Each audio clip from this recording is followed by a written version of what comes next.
আসসালামু আলাইকুম। আমি তামান্না। আজকে আবার একটি রেসিপি নিয়ে হাজির হয়েছি। আজকে আমি আপনাদেরকে দেখাবো আলু দিয়ে কালোজাম মিষ্টি।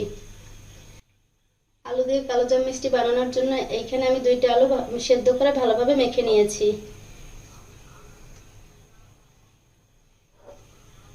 এখন এর ভিতর দিয়ে দিচ্ছি 1 টেবিল চামচ সুজি,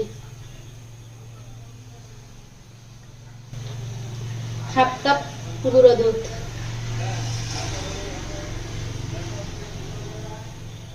একটা ডিমের কুসুম,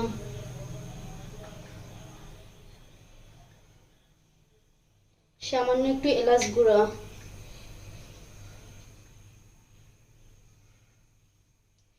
একটু বেকিং সোডা,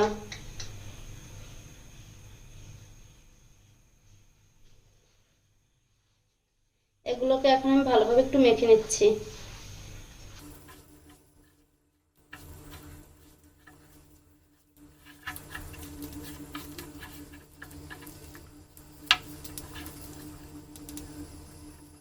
এখন দিয়ে দিচ্ছি সামান্য একটু লবণ।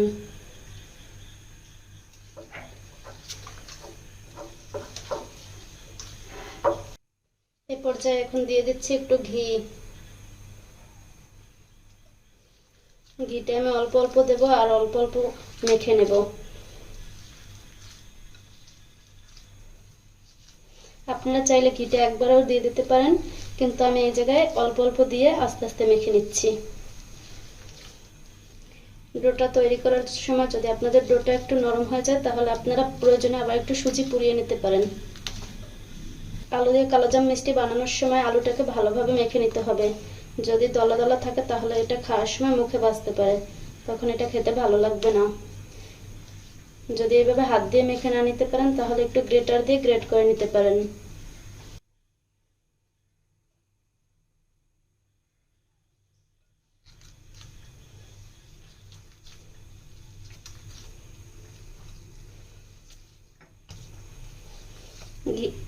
ঘি আর এলাচ গুঁড়াটা এখানে আমি দিয়েছি একটু, যাতে একটা ভালো ফ্লেভার আসে। যখন এটা এইভাবে তেল তেলা হয়ে যাবে তখন এর ভিতরে আমি দিয়ে দেব 2 থেকে 3 ফোঁটা ফুড কালার। এটা অপশনাল, আপনারা চাইলে নাও দিতে পারেন। ফুড কালারটা দিয়ে আমি ভালোভাবে মেখে নিচ্ছি যাতে পুরো ডোটার সাথে ফুড কালারটা মিশে যায়। মিষ্টিগুলো বানানোর সময় এইভাবে হাতে একটু ঘি মেখে নেবেন। এখন আমি অল্প অল্প করে এখান থেকে ডো নিয়ে মিষ্টি তৈরি করব।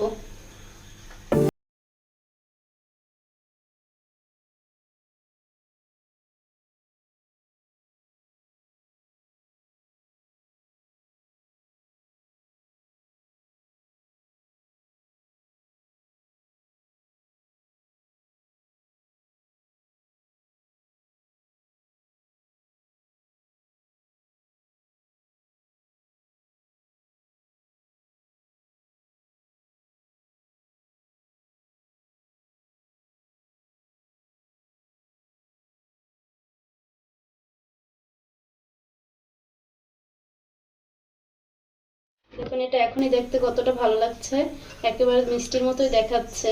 মনেই হচ্ছে না যে এটা বাসায় বানিয়েছি, মনে হচ্ছে যে এটা দোকান থেকে আনা হয়েছে। এখন এগুলোকে আমি ভেজে নেব।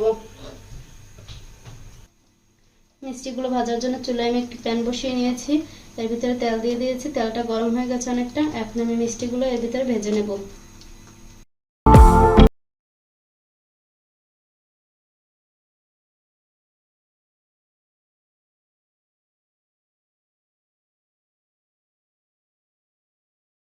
কালো জামের কালারটা কিন্তু চলে এসেছে, এর পর্যায়ে আমি এগুলোকে উঠিয়ে নেব।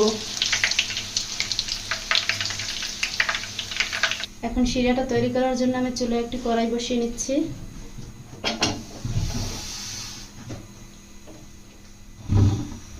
এর ভিতরে দিয়ে দেব 1 কাপ পরিমাণ চিনি,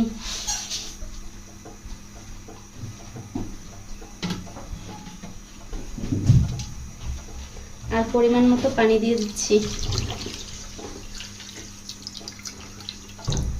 ঘিটা মিষ্টিগুলো যাতে ভালোভাবে ডুবে সেজন্য একটু পানিটা বেশিই নেব। এখন এর ভিতরে দিয়ে দিচ্ছি 4টা এলাচ,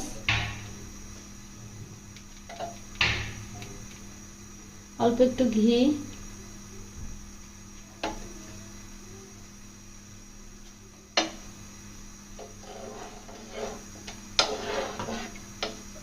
ঘিটাকে ভালোভাবে নাড়াচাড়া করে পানির সাথে মিশিয়ে নিচ্ছি।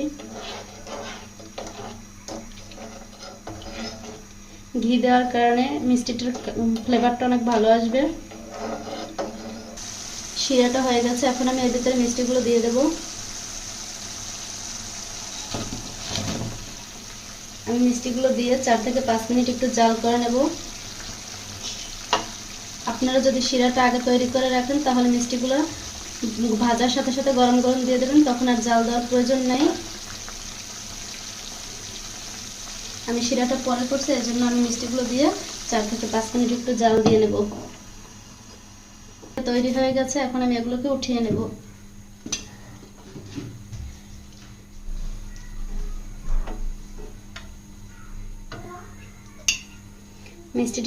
মিষ্টিটা একটু শুকনো শুকনো উঠাইতে হবে, কারণ কালোজাম মিষ্টির সাথে ঝোল সাধারণত দেওয়া থাকে না।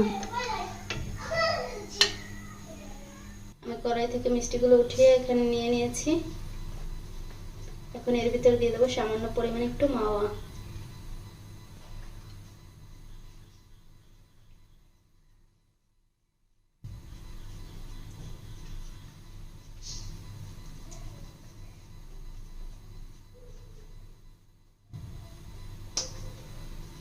খুব সহজেই তৈরি হয়ে গেল আলুর কালোজাম মিষ্টি। আপনারা চাইলে বাসায় খুব সহজে এটা বানিয়ে নিতে পারেন। আর যদি নতুন নতুন কোনো ভিডিও পেতে চান তাহলে আমার চ্যানেলটি সাবস্ক্রাইব করে পাশে থাকা বেল আইকনটি প্রেস করে দেবেন আর কমেন্ট করে জানাবেন। আমি চেষ্টা করব আপনাদের কমেন্টের উত্তর দেওয়ার জন্য। ধন্যবাদ। আজ এ পর্যন্তই। সবাই ভালো থাকবেন।